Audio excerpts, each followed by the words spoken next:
Hi, and welcome back to another deck tech. To give you some context about today's deck, I own a good amount of precons, and not so long ago I was doing some cleaning on my shelves, and I noticed I had the 3 face down precons deck. I know I had one for sure. I don't ever remember buying the other two, and because I know they all do the same stuff but just in different colors, I decided to dismantle all 3 of them to make like the ultimate face down deck. So I started doing a bit of research as to which commander would fit the theme, and as soon as I saw Azlask, I was like, yeah, it has to be him. Because I do like those decks where the commander slightly synergizes with the idea you have in mind, but you're mostly trying to merge in a single deck a theme that exists in different colors, and this is exactly what this deck is all about. So let's just get into it actually. As usual, here's a small preview of what the deck is all about. But yeah, our whole game plan will be to play stuff face down, and we have a pretty good amount of payoffs for doing that. Azlask is pretty interesting because he's gonna give you experience counters whenever itself or a face down creature dies, and potentially just pump your whole board late game. There's a bit of a tricky thing because we also want to flip those creatures face up, so the Azlask itself would not always be relevant, but it's still a pretty nice addition to the deck. And with all that said and done, let's talk about the decklist now. For the ramping aspect, I'm not going to talk too much about it because it's normal ramp and color fixing. What I will mention, and people are going to ask me about that, I'm pretty sure, is yes, Animar does trigger on morphing and stuff, because you're effectively casting that spell as a 2/2 creature, which means whenever you morph something, Animar is going to get bigger, and eventually once it has 3 or more counters, any morphing and adjacent ability would just be completely free. Next up, we have some card advantage. It comes in various ways, either it's turning our stuff face up or having our face down creatures enter the battlefield, or having them hit a player with combat damage. The only one I really want to address is Guardian Project, because morphs and other face downs do not have a name, so they cannot share a name with anything else, so by default whenever face down will enter, you will draw a card. We also have some removal, that's mostly by turning stuff face up.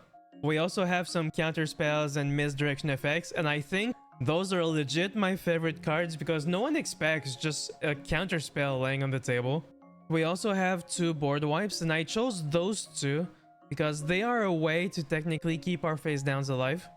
Alright, onto our fun stuff, and amongst said fun stuff we have some burn. Some burn from turning creatures face up, or playing colorless creatures. Then we have Missy, that is a pretty good creature stealer, but I'm pretty sure people are not gonna choose the ability to take damage, but still a pretty good option.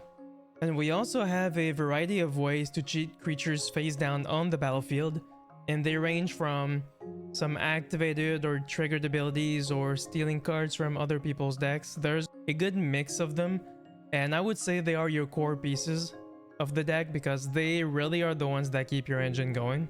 We also have some pretty good utility options for face down cards, like a Triton Primordial Mist that allows you to get value of stuff that you can't normally turn face up, and the Triton works really well with Roshan as well. An Optic Projector to get double triggers of permanents turning face up. Veiled Ascension, Experiment 12, and Print Lift Rules are pretty good. They get you taller, they get you wider, they get some evasion. They're overall just pretty good cards. And to finish with our non-lands, we have Yaris, that is a god card in our deck really, with the haste enabling, the card drawing, and also the recursion whenever a creature you control dies, because it also flips it face up when it returns it to the battlefield. Death Mist Raptor has some recursion for itself. Eudora is also a pretty good recursion engine, and I tried to make sure there were no infinite combos in the deck because I tried to keep away from them as much as I can. So if there is one, please go ahead and tell me, but I think I did a pretty good job to make sure there were none. Ixidor to turn stuff face up. Vesuvian Shapeshifter that can be anything, and Ixidron that is a really good card to just reset everything face down, which is amazing for you and really bad for your opponents. And that was pretty much it for the whole deck. We have our lands missing, but there's nothing fancy in there. It's just a mix I got from the precons, and that's all there is to it. This deck is a blast to play, and I'm glad I got to recycle those precons into a deck I know for sure I'll be playing. And I also have other similar decks where I merged themes made in different colors under a somewhat synergistic commander. so you can look forward to them. As usual, my name is Mika, and thank you again for watching this deck tech. If you want some more, there's going to be a playlist showing up somewhere on your screen. And until then, we're going to see each other in the next one. End the video.